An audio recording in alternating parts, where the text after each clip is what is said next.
ఈ రోజు వరకు సుమన్ శెట్టి గారి గురించి బిగ్ బాస్కి సంబంధించి చేయడానికి నాకు ఏ పాయింట్ దొరకలే. కొన్ని నామినేషన్లో ఏమైనా టఫ్గా ఏమైనా మంచి పాయింట్ చెప్తారు చేద్దామని చూశాను, లేదు. గేమ్ అంటే గేమ్లో కూడా ఏం పెద్ద లేదు. కానీ అతనికి ఏమనిపించిందంటే ఇప్పుడు ఏం నామినేట్ చేయాలి అనేది అర్థం అవ్వలేదు. కానీ ఈ మధ్యలోని కొంచెం ఆ బాక్స్ టాస్క్లోని కొంచెం సుమన్ రైట్ చేసిన నువ్వు సంజనాకే ఇచ్చావని పాయింట్ రేస్ చేశారు కదా, మధ్యలో రచ్చ అయింది.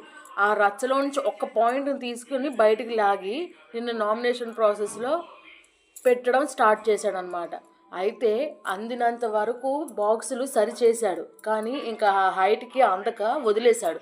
నువ్వు చెప్పావా చేసావా అని ఇటు నుంచి కళ్యాణ్ ఎంత అన్న ఆగు ఆగు ఆగు అని చెప్దామని ట్రై చేసినా ఎక్కేస్తున్నాడు ఊరిక. అంటే లాస్ట్ వీక్లో వచ్చాం కదా, ఇంత టఫ్ ఫైట్ ఇవ్వకపోతే తోసేస్తారేమో అన్న పాయింట్కి వచ్చేసాడు ఇంకా.